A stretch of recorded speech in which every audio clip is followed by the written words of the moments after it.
તો જુઓ લાસ્ટ આપણે તરંગોના પરાવર્તનની વાત કરી હતી, જેમાં દ્રઢ આધાર પરથી પરાવર્તન પામે ત્યારે આપણે જોયું તો કળામાં પાઈ જેટલો વધારો થાય છે, બરાબર. એટલે કે બે વસ્તુ બદલાય છે, એક તરંગનો આકાર અને બીજું દિશા. જ્યારે મુક્ત આધાર પરથી પરાવર્તન પામે ત્યારે એનો આકાર બદલાતો નથી, ફક્ત દિશા બદલાય છે. હવે નેક્સ્ટ તમારે નીકળી ગયેલ પોઈન્ટ છે સ્થિત તરંગો, જે ફક્ત જી અને નીટની તૈયારી કરતા હોય એની માહિતી માટે તમારે યાદ રાખવાનું છે કે અહીંયા આપણે બે તરંગ લેવાના છે, જે બંને વાય આઈ અને વાય આર લીધા હતા ને આપણે, આપાત અને પરાવર્તિત. તો એવા તરંગો એકબીજા ઉપર સંપાત થઈ અને એક એવી ભાત બનાવે કે જે પોતાના પ્રગામીપણાનો ગુણધર્મ ગુમાવી દેશે, એવા તરંગોને સ્થિત તરંગો કહેવાય, રાઈટ. જેના માટે આપણે આપાત તરંગ હોય y1 xt એ ધન x દિશામાં લઈએ તો a sin kx minus omega T. બીજું તરંગ જેની વિરુદ્ધ દિશામાંથી આવે એટલે આપણે એને ઋણ x દિશાનું લઈએ તો kx પ્લસ ઓમેગા ટી થાય. હવે અહીંયા સંપાતપણાના સિદ્ધાંતનો ઉપયોગ કરીએ તો સંપાતપણાના સિદ્ધાંત અનુસાર yxt is equal two y1 xt plus y2 xt થાય, બરાબર ને, જે આપણે જોઈ ગયા હતા. હવે આનું સાદુરૂપ આપી અને આપણે સાબિત કરવાનું થાય છે, પરંતુ અહીંયા આપણે સાબિત ન કરતા ડાયરેક્ટ સ્વીકાર લઈએ તો આનો જવાબ આવશે 2a sin kx cos omega T. આવો જવાબ મળશે. એ કોમન કાઢવાનું, s પ્લસ એસનું સૂત્ર વાપરવાનું અને સાદુરૂપ આપીએ તો આપણને 2a sin kx cos omega T મળે, જેમાં 2a sin kx એનો કંપ વિસ્તાર બને છે અને cos ઓમેગા ટી એ હાર્મોનિક તરંગ દર્શાવે છે. પણ અહીંયા જુઓ, આપેલ સમીકરણ kx plus or minus omega T સ્વરૂપનું નથી, એટલે કે એણે પોતાનો પ્રગામીપણાનો ગુણધર્મ ગુમાવી દીધો છે, રાઈટ. એટલે જુઓ, એવી વસ્તુ છે કે કોઈ દોરી છે અને બે છેડેથી તમે તરંગો ઉત્પન્ન કરો છો, તો પહેલું તરંગ a sin kx minus omega T, બીજું તરંગ a sin kx plus omega T, બંને સામસામેથી આવે છે, સંપાત થાય છે. આવા તરંગો સંપાત થઈ અને છેવટે એક એવો આકાર બનાવી દેશે કે જે માધ્યમમાં સ્થિર રહેશે, પછી એ ગતિ કરશે નહીં. તો એવા તરંગોને સ્થિત તરંગો કહેવાય, જેને કયા સૂત્ર દ્વારા yxt is equal two 2a sin kx cos omega T દ્વારા આપી શકાય. ભલે આ નીકળી ગયું હોય, પરંતુ આ સમીકરણ યાદ રાખજો, કારણ કે આપણે 12માના અમુક પોઈન્ટ્સમાં બી આની વાત કરીશું. હવે અહીંયા તમારે ખાસ જે વાત કરવાની છે એક પ્રસ્પંદ બિંદુ અને નિષ્પંદ બિંદુ, કે આવા જે સ્થિત તરંગો હોય એની અંદર બે પ્રકારના બિંદુઓ મળે. પ્રસ્પંદ બિંદુ જેને એન્ટી નોડ્સ કહેવાય અને એને a વડે દર્શાવાય.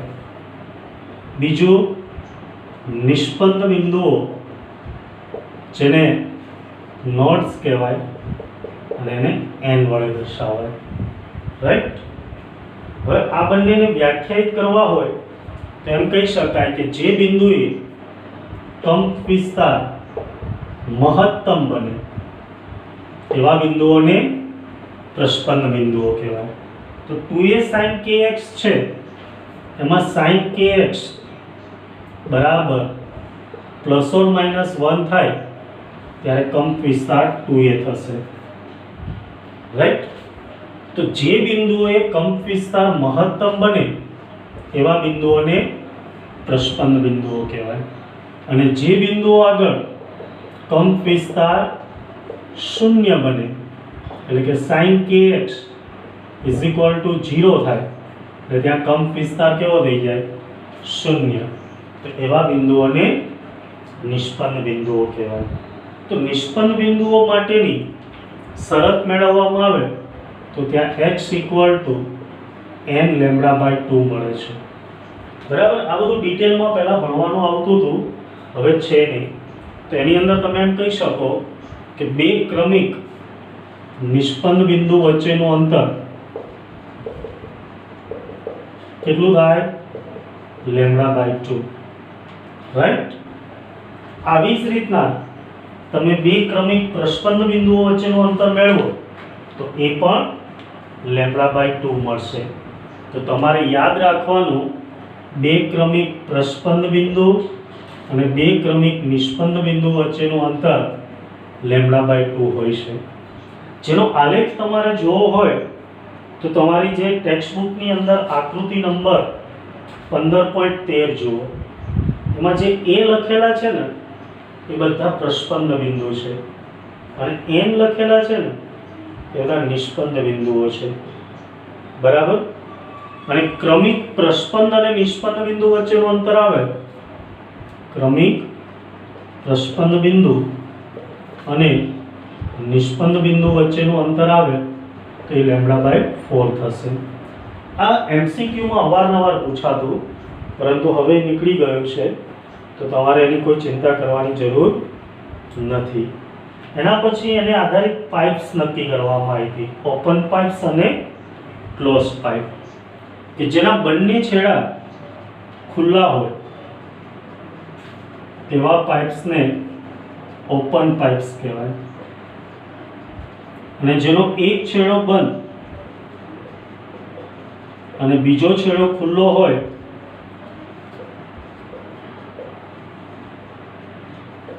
તેવા પાઇપને ક્લોઝ પાઇપ કહે છે. રાઈટ.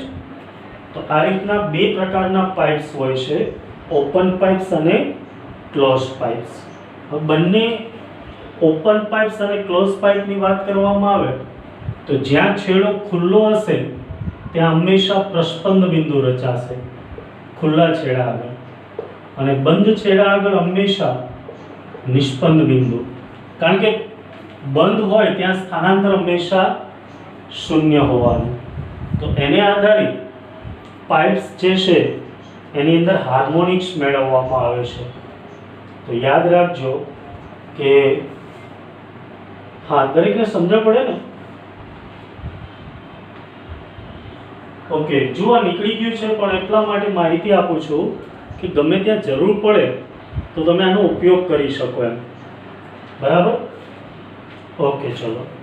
ત્યાર પછીનો પોઈન્ટ આવે છે સ્પંદ, કે જો આપણે જે વ્યતિકરણની વાત કરતા હતા એની અંદર આપણે જોયું હતું કે બે કરતાં વધારે તરંગો છે એ સંપાત થાય તો વ્યતિકરણ રચાય.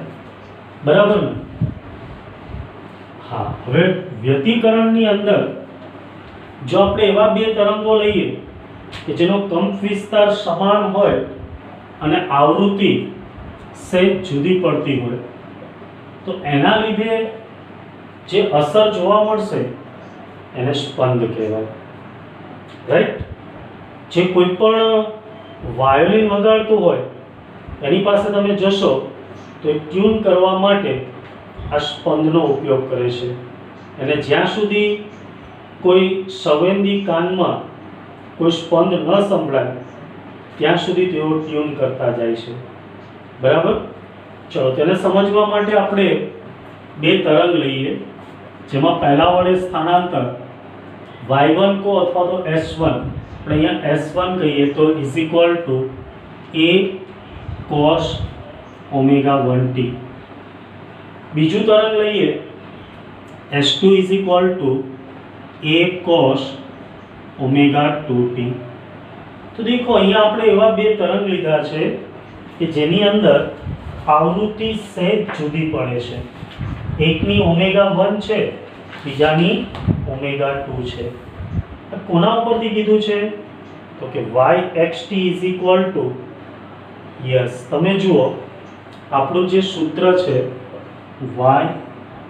yxt is equal two a sin kx minus omega t plus 5 છે ને. પ્રગામી હાર્મોનિક તરંગ છે એનું સમીકરણ a sin kx minus omega t plus 5 છે.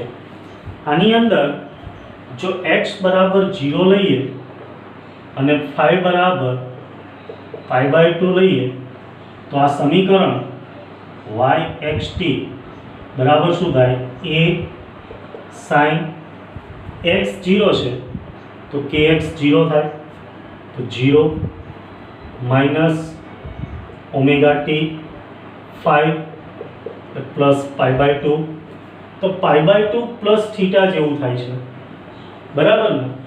હવે આપણે જાણીએ π/2 એ વિધેય બદલાઈ જાય, π/2 માઇનસ ઓમેગા t આમ લખાય ને a sin π/2 minus omega t. તો π/2 માઇનસ થીટા હોય તો cos થીટા, કારણ કે π/2 એ વિધેય બદલાઈ જાય એટલે શું થઈ જાય? a cos omega t. પ્રથમ ચરણ છે એટલે બધા ધન જ આવે. તો એ રીતે આપણે પહેલા દ્વારા થતું સ્થાનાંતર એને a cos ઓમેગા 1 t લીધું, બીજા દ્વારા થતું સ્થાનાંતર જેને a cos ઓમેગા 2 t લીધું. હવે આપણે એને સંપાત કરીએ તો આપણે ભણી ગયા સંપાતપણાના સિદ્ધાંત મુજબ એનું પરિણામી સ્થાનાંતર s is equal two s1 plus s2 થાય, બરાબર ને. Okay good. તો એ પ્રમાણે a cos omega 1 t plus a cos omega 2 t, અહીંયા a કોમન આવશે, cos omega 1 t plus cos omega 2 t. હવે અહીંયા ફરીથી મેથ્સનો પોઈન્ટ આવે છે ભાઈ. કયું સૂત્ર બને છે? યસ, c પ્લસ c, હે ને. તો જે લોકોને મેથ્સ છે એમને યાદ છે, એમનું સૂત્ર છે 2cc થાય છે. તો a 2 cos, પહેલા પ્લસ વાળું લખશો કે માઇનસ વાળું કોઈ ફરક નહીં પડતો, t કોમન કાઢ લો તો omega 1 minus omega 2/2 into t into c એટલે cos omega 1 plus omega 2/2 into t. આ રીતના બને છે. સમજ પડે છે?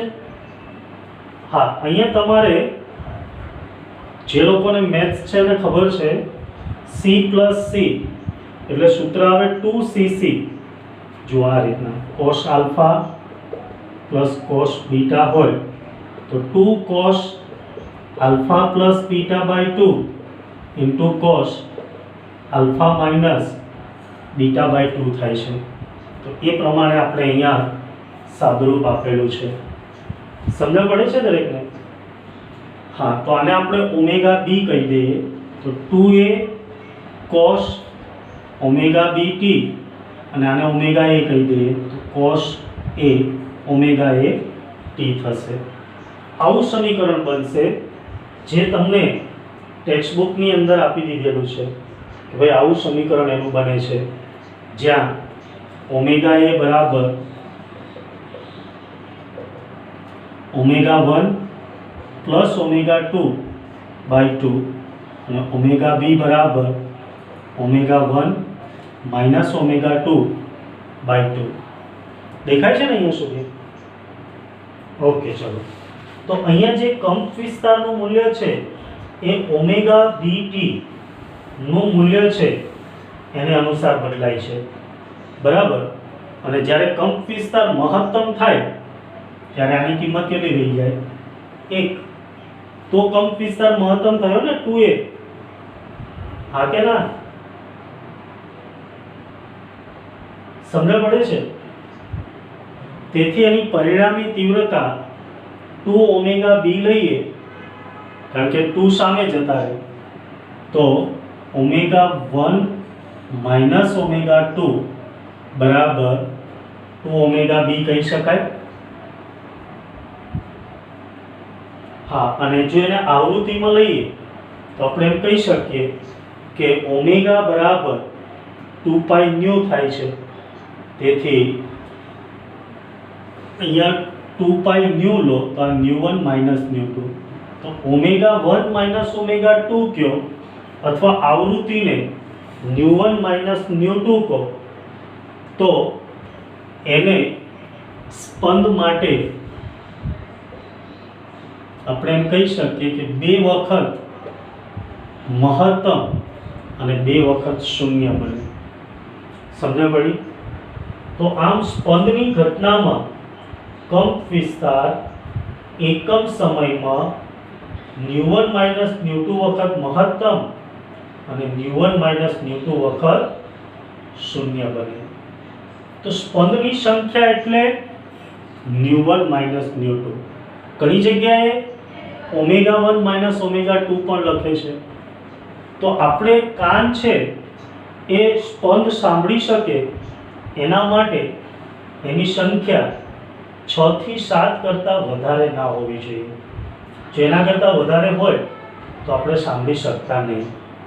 તો આના ઉપરથી સ્પંદની વ્યાખ્યા આપવી હોય તો કઈ રીતે આપી શકાય? હા, 2 સમાન કંપ વિસ્તાર પણ સહેજ જુદી પડતી આવૃત્તિ, સમાન કંપ વિસ્તાર પણ સહેજ જુદી પડતી આવૃત્તિવાળા તરંગોના સંપાતીકરણના લીધે આવર્ત રીતે કંપ વિસ્તાર અને પરિણામે ધ્વનિની તીવ્રતા પ્રબળ બનવાની ઘટનાને સ્પંદ કહે છે. સમજ પડી? અને આ સ્પંદનો ઉપયોગ ધ્વનિના સાધનોમાં કરવામાં આવે છે. તમારે ખાલી એટલું જ યાદ રાખવાનું છે, સ્પંદની સંખ્યા એટલે 2 આવૃત્તિ વચ્ચેનો તફાવત, ન્યુ 1 માઇનસ ન્યુ 2. બીજું કશું યાદ નહીં રાખો તો ચાલશે. ક્લિયર? એના પછી છેલ્લો પોઈન્ટ ડોપલર અસર છે, જે પણ નીકળી ગયો. પણ ખાલી સાંભળી લેજો, ડોપલર અસર કોને કહેવાય? કારણ કે ધ્વનિના કિસ્સામાં ડોપલર અસર તમારે નીકળી ગયો અહીંયાથી, પરંતુ 12માની અંદર પ્રકાશમાં ડોપલર અસર એ આપણે જોવાની છે, જે આપણે તરંગ પ્રકાશશાસ્ત્રમાં જોઈશું. રાઈટ? તો ખાલી ઉપર છેલ્લી માહિતી લઈ લો એટલે 12મામાં વાંધો ના આવે. હા, આ નીકળી ગયું છે 11માના કોર્સમાંથી. ડોપલર અસર કોને કહેવાય? તો કે દેખો, દાખલા તરીકે અહીંયાથી કોઈ ટ્રેન જાય છે, આ ટ્રેન છે જેને ઉદ્ગમ એસ કહેવાય. અહીંયા કોઈ તમે ઊભા છો જેને શ્રોતા, આ ઉદ્ગમ, આ શ્રોતા જેને લિસનર એલ કહેવાય. બરાબર? તમે કોઈ રેલવે સ્ટેશન આગળ ચલો, આ રેલવે સ્ટેશન છે, સ્ટેશન. તમે અહીંયા ઊભા છો, આમથી ટ્રેન આવે છે, તો ટ્રેન જેમ જેમ તમારા તરફ આવશે એમ એમ એના વિસલની આવૃત્તિ તમને વધારે સંભળાતી જશે. જ્યારે તમારી પાસેથી પસાર થશે ત્યારે તમને એના જેટલી જ આવૃત્તિ સંભળાશે, અને જેમ દૂર જશે એમ એની આવૃત્તિ છે ઘટતી જશે. સમજ પડે છે? તો જ્યારે ધ્વનિ ઉદ્ગમ અને શ્રોતા અથવા બંને એકબીજા તરફ ગતિ કરતા હોય ત્યારે ઉદ્ગમ દ્વારા ઉત્સર્જાતી આવૃત્તિ કરતાં શ્રોતા દ્વારા અનુભવાતી આવૃત્તિ જુદી પડે છે. આ ઘટનાને ડોપલર અસર કહે છે. ફરીથી કહું છું, જ્યારે ધ્વનિ ઉદ્ગમ ગતિ કરતું હોય, દાખલા તરીકે તમે સ્થિર ઊભા છો, તમારા તરફ ટ્રેન આવે છે, તે ગતિ કરે, એ વિસલ મારે છે, તો એના દ્વારા ઉત્સર્જાતી આવૃત્તિ કરતાં તમારા દ્વારા સંભળાતી આવૃત્તિ કેવી હોય? સહેજ જુદી પડે. અથવા ચલો કોઈ કાર સ્થિર છે, હોર્ન મારે છે અને તમે ગતિ કરો છો, તો તમને એના દ્વારા ઉત્સર્જાતી આવૃત્તિ જુદી લાગે છે, અથવા બંને ગતિ કરો છો. તમે આગળ જાઓ છો, તમારી પાછળ કોઈ કારવાળો આવે છે જે હોર્ન મારે છે, તો કારના હોર્નની જે મૂળભૂત આવૃત્તિ છે એના કરતાં તમને સંભળાતી આવૃત્તિ કેવી હશે? યસ, જુદી હશે. બસ આ ઘટનાને ડોપલર અસર કહેવાય. સમજો પડી? તે એક ઇન્ટરેસ્ટિંગ પોઈન્ટ છે, પણ હવે નીકળી ગયો એટલે કોઈને ખાસ એમાં રસ હોતો નથી, પરંતુ એનું વ્યાપક સૂત્ર દરેકે ખાસ યાદ રાખવાનું છે. ડોપલર અસરનું વ્યાપક સૂત્ર, જેને તમે એફ અથવા ન્યુના સ્વરૂપમાં લખી શકો. ચલો આપણે એફના સ્વરૂપમાં લખીએ. એફએલ ના છેદમાં V plus VL is equal to FS ના છેદમાં વી પ્લસ વીએસ, અથવા ન્યુમાં લખવું હોય તો ન્યુ એલ અને આવૃત્તિને ન્યુ એસ. આવૃત્તિને ન્યુ અથવા એફ વડે દર્શાવી શકો. આ સૂત્ર ખાસ યાદ રાખજો. આ સૂત્ર ખાસ યાદ રાખજો, જેની અંદર પહેલું ન્યુ એસ એટલે ઉદ્ગમ દ્વારા ઉત્સર્જાતી આવૃત્તિ.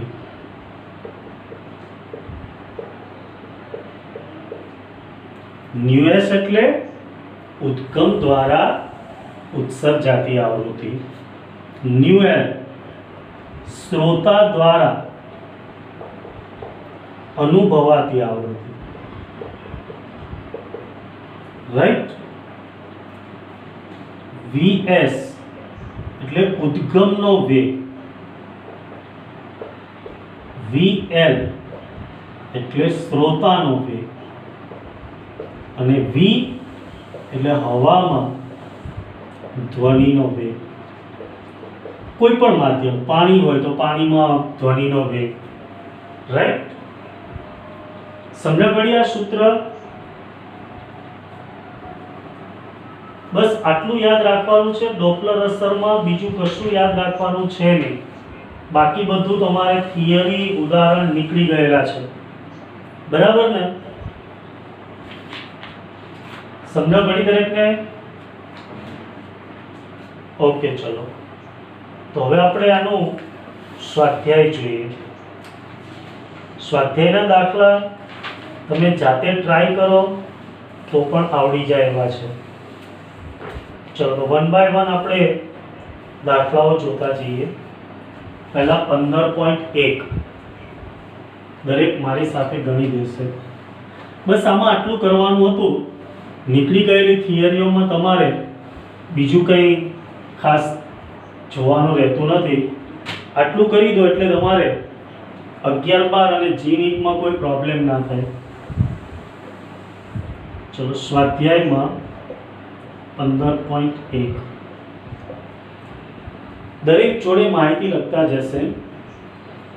2.5 કિલોગ્રામ દળની એક દોરી. તો બોલો શું આપેલું છે? યસ, દળ m બરાબર 2.5 કિલોગ્રામ. 200 ન્યૂટનના તણાવ હેઠળ છે, તો તણાવ બળ T બરાબર 200 ન્યૂટન. તણાવવાળી દોરીની લંબાઈ 20 મીટર છે, L બરાબર 20 મીટર.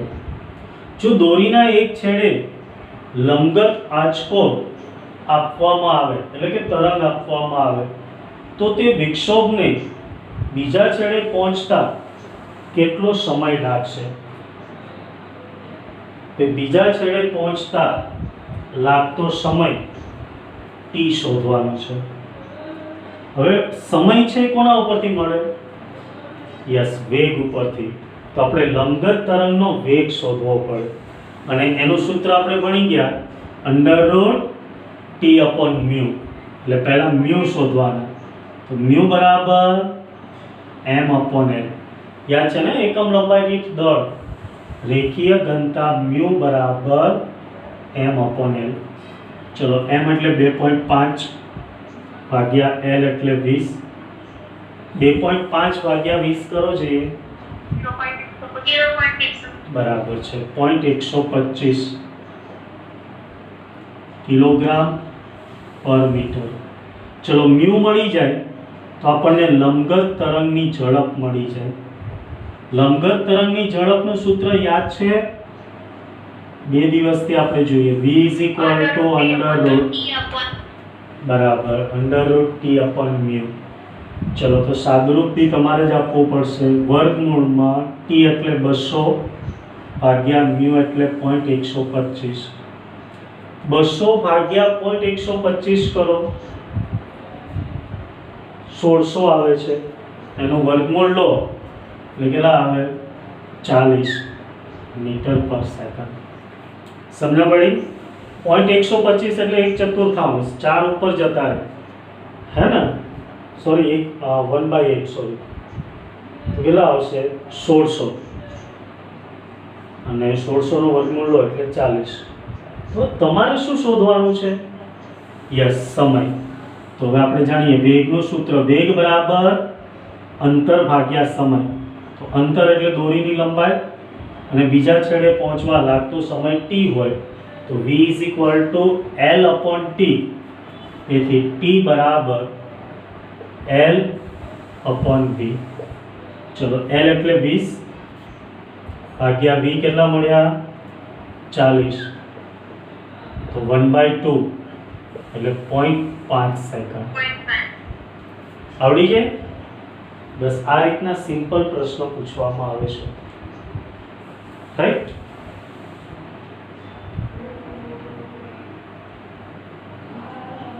ઓકે, જોઈ લો। ચલો ત્યાર પછી 15.2 જોઈએ।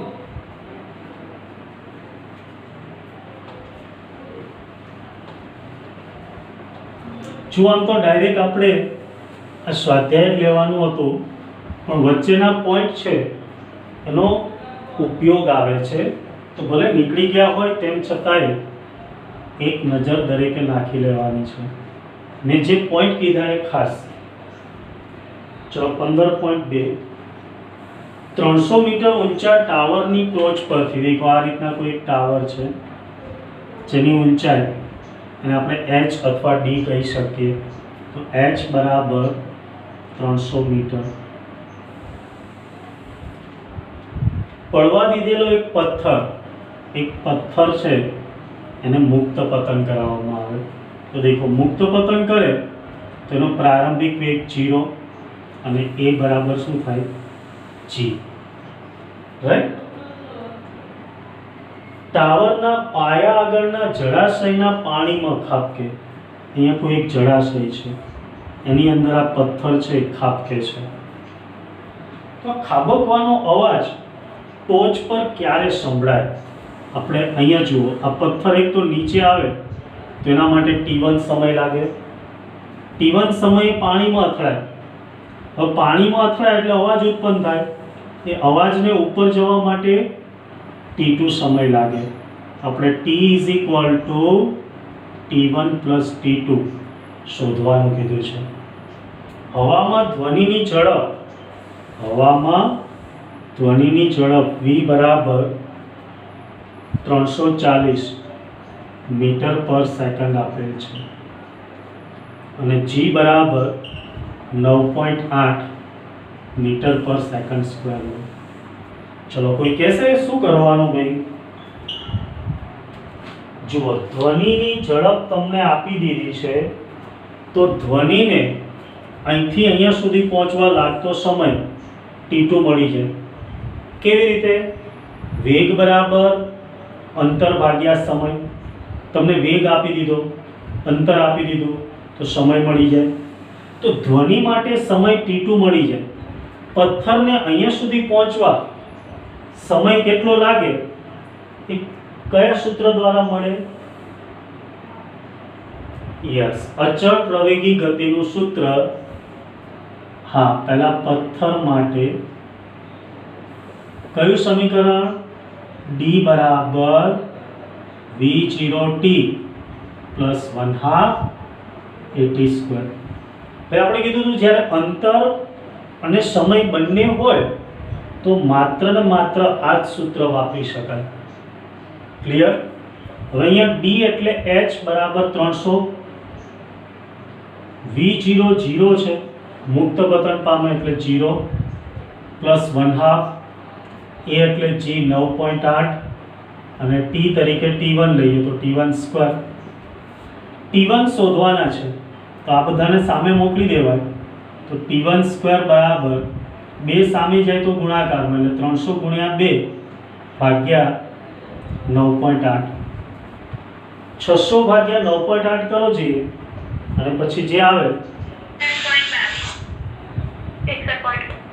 61.22 એનું વર્ગમૂળ લઈ લો.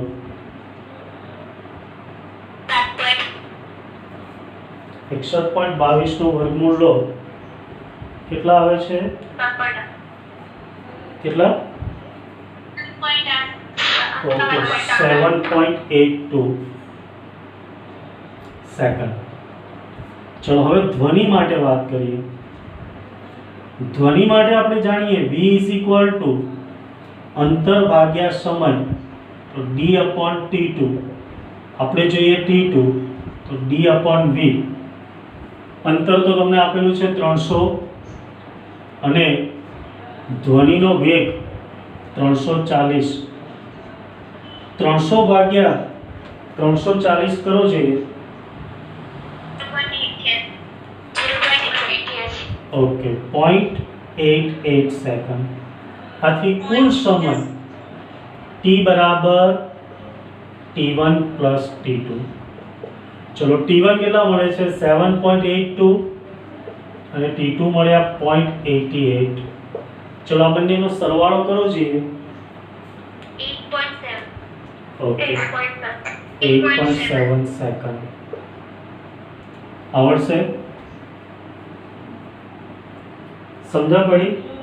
એટલે જુઓ તમે કોઈ બી ચેપ્ટર લેશો તો તમારે આપણા કાઇનેમેટિક્સના અને ડાયનેમિક્સના સૂત્રો તો ખાસ આવશે જ, હે ને?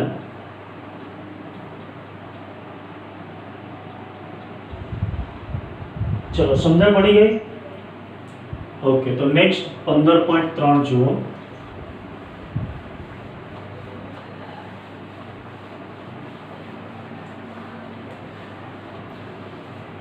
હવે જો મીટિંગ પૂરી થાય તો બાકીના દાખલાઓ ટ્રાય કરજો.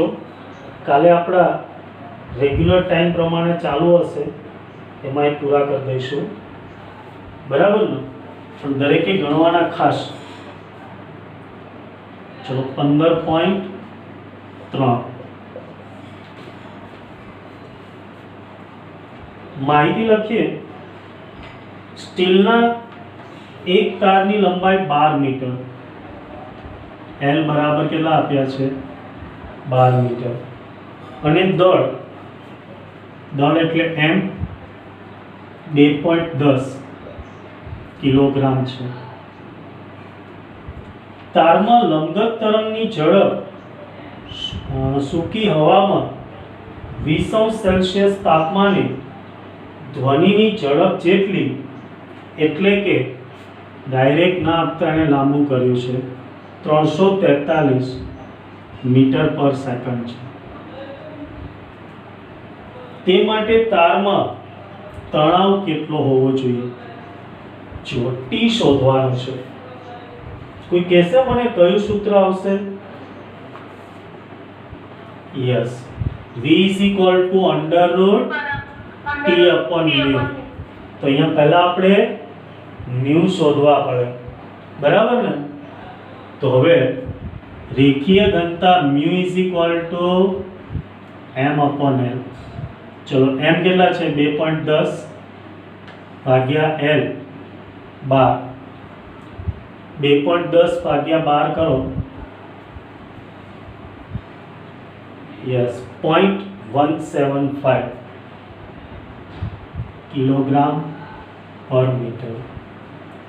મ્યુ મળી જાય પછી v નું સૂત્ર v = T/μ. બંને બાજુ વર્ગ કરી દો તો v² = T/μ. તેથી T બરાબર μ × v². μ 0.175 × v² એટલે 343 નો વર્ગ.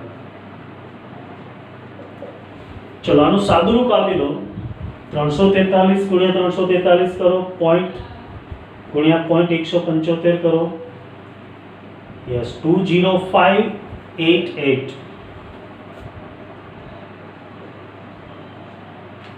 પોઈન્ટ સમથિંગ આવે છે, પણ આપણે પોઈન્ટ ખસીને જો જવાબ લખીએ તો કેટલા કહેવાય? કે 1 2 3 અને 4 પોઈન્ટ ખસે એટલે 2.0. અહીંયા આને કાઢી દઈએ તો 6 × 10⁴ ન્યૂટન.